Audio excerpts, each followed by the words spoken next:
ছাত্রলীগ ভুল করেছিল কি জানেন? ছাত্রলীগ তারা যে শিক্ষার্থীদের উপর আক্রমণ করেছে, আক্রমণ করার এটাকে জাস্টিফাই করেছে। ঠিক আমরা ছাত্র দলের মধ্যে সেম আচরণ লক্ষ্য করছি, তারা শিক্ষার্থীদের উপর আক্রমণ করছে। মানে প্রথম থেকে আজকের এই প্রথম থেকে আমরা এটা তীব্র নিন্দা এবং প্রতিবাদ জানাচ্ছি।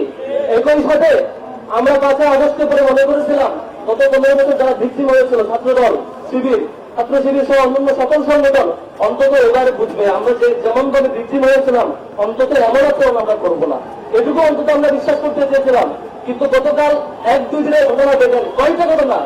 2 মান গাঁজা নিয়ে গ্রেপ্তার হয় ছাত্রদল নেতা। শুধু এইটুকুতে না, একজন নারীকে হুমকি দেওয়া হয়, তাকে নাকি তার সর্বোচ্চটুকু তারা দেখাবে। আবার 2জন নারী শিক্ষার্থীকে হল থেকে বের করে দেওয়ার হুমকি দেওয়া হয়। সবগুলো একদিনের ঘটনা। বৈষম্য ছাত্র আন্দোলনের একজন আন্দোলন করছে এমন একজন নারীকে তাকে হেনস্থা করেছে। শুধু এইটুকু নয়, আমরা শুধুমাত্র দেখেছি ইন্টারনেট পেয়েছে পর্যন্ত অসংখ্য নারীকে তারা হুমকি এবং বাজেভাবে অ্যাপ্রোচ করেছে। আমরা এরকম এই বাংলাদেশের কোন ছাত্র সংগঠনের কাছ থেকে এরকম রেসপন্স আশা করি না। সম্মানিত উপস্থিতি, আজকে বাংলাদেশ ছাত্র শিবিরের একটা হেল্প ডেস্ক ছিল সবগুলো ন্যাশনাল ইউনিভার্সিটির ভর্তি পরীক্ষাগুলোতে, সবগুলো কলেজের সামনে। আপনারা দেখেছেন চট্টগ্রাম কমার্স কলেজে কি বিভৎস ছাত্রদল আক্রমণ করেছে। আমরা এই আক্রমণের তীব্র নিন্দা এবং প্রতিবাদ জানাচ্ছি।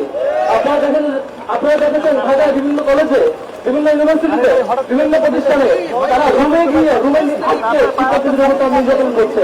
আমরা সকল ঘটনা তীব্র নিন্দা জানাচ্ছি। হুঁশিয়ার করতে চাই, ছাত্রলীগ ভুল করেছিল কি জানেন? ছাত্রলীগ তারা যে শিক্ষার্থীদের উপর আক্রমণ করেছে, আক্রমণ করার এটাকে জাস্টিফাই করেছে। ঠিক আমরা ছাত্র দলের মধ্যে সেম আচরণ লক্ষ্য করছি, তারা শিক্ষার্থীদের উপর আক্রমণ করছে, আবার তারা তাদের ভেরিফাইড ফেসবুক পেজ এবং তাদের বিভিন্ন অ্যাকাউন্ট থেকে দলীয় নেতৃবৃন্দ সেগুলোকে জাস্টিফাই করছে।